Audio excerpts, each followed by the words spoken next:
தமிழ் திரையுலகில் சிவாஜி கணேசனைப் போல கம்பீரமான குரல் வளம் கொண்ட இன்னொரு நடிகர் கே.ஆர். ராம்சிங். சினிமாவில் நுழைந்த காலகட்டத்தில் கதாநாயகனாகவும் பின்னர் வில்லனாகவும் குணச்சித்திர நடிகராகவும் நடித்தவர். நூற்றுக்கணக்கான படங்களுக்கு டப்பிங் குரலும் கொடுத்துள்ளார். இவர் ராஜபுத்திர வம்சாவளியை சேர்ந்தவர் என்றாலும் பிறந்தது நாகர்கோவிலில்தான். அப்படி படங்களில் நடித்து வந்த சமயத்தில் எம்ஜிஆருடன் சில படங்களில் இவர் இணைந்து நடித்தார்.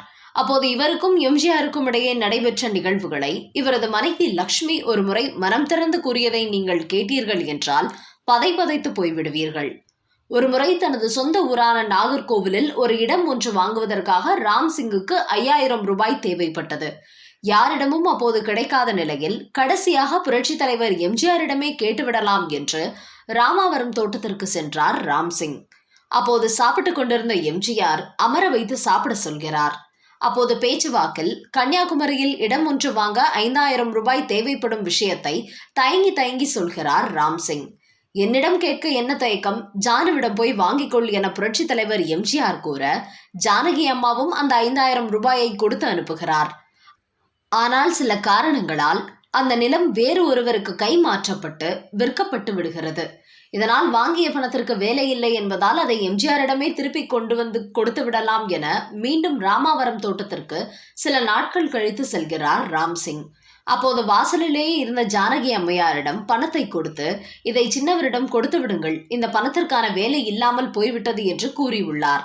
அதற்கு ஜானகி அம்மையார், உங்களுக்கு தெரியாதா, எப்போதுமே கொடுத்த பணத்தை அவரிடம் திருப்பி கொடுக்க கூடாது, அவர் வாங்கிக் கொள்ளவும் மாட்டார், அப்படி கொடுத்தாலும் கோபப்படுவார், அதனால் பேசாமல் இதை நீங்களே வைத்துக் கொள்ளுங்கள் என்று சொல்லி இருக்கிறார்.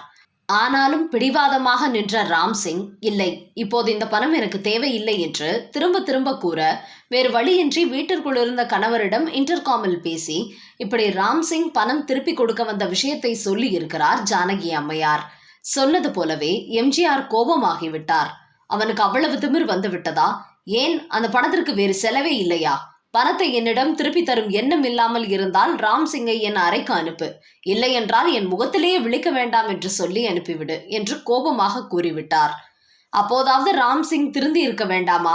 ஏதோ சுய கௌரவம் என நினைத்து கொண்டு அங்கேயே இருந்த டேபிள் மீது புரட்சி தலைவர் கொடுத்த அந்த 5000 ரூபாய் பணத்தை வைத்துவிட்டு வீட்டுக்கு வந்து விட்டார். இது நடந்து முடிந்த சில நாட்களில் மகாதேவி படத்தில் முக்கிய கதாபாத்திரம் ஒன்றில் நடிப்பதற்காக ஒப்பந்தம் செய்யப்பட்டார் ராம்சிங். அந்த படத்தை இயக்கும் டைரக்டர் சுந்தர்லால் நட்கர்னிக்கும் ராம்சிங்குக்கும் ஏற்கனவே ஜூபிட்டர் பிக்சர்ஸில் தயாரிக்கப்பட்ட சுதர்சனம் படத்தின் படப்பிடிப்பின் போது கருத்து வேறுபாடு ஏற்பட்டு மனஸ்தாபம் ஏற்பட்டுள்ளது.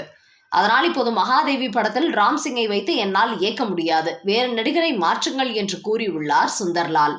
இந்த விஷயம் எம்ஜிஆருக்கு தெரிய வருகிறது. ராம்சிங் பணத்தை தன் வீட்டில் திருப்பி வைத்துவிட்டு போன நாளிலிருந்து எம்ஜிஆர் ராம்சிங்கை பார்ப்பதையோ பேசுவதையோ தவிர்த்து விட்டார்.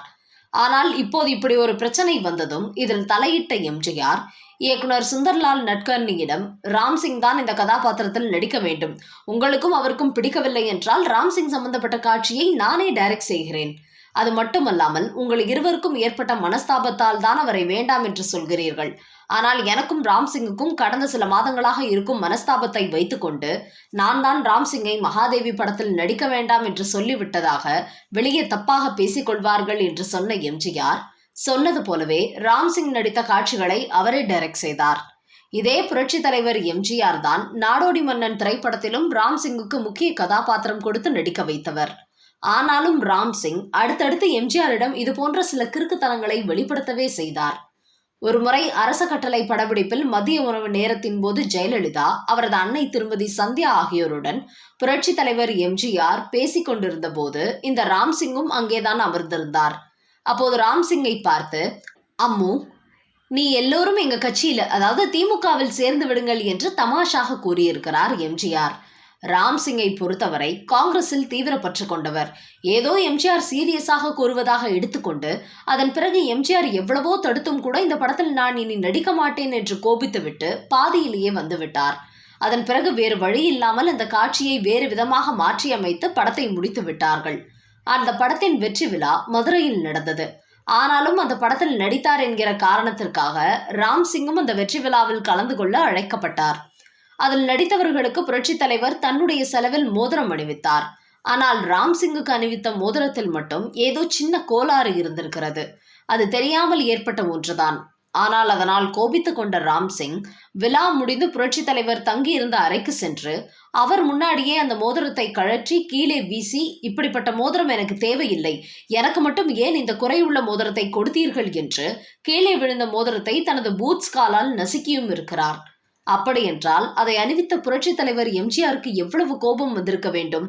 ஆனாலும் கோபப்படாமல் ஏதோ தவறு நடந்து விட்டதாக கூறி அவரை சமாதானப்படுத்தி வருத்தம் தெரிவித்திருக்கிறார் எம்ஜிஆர்.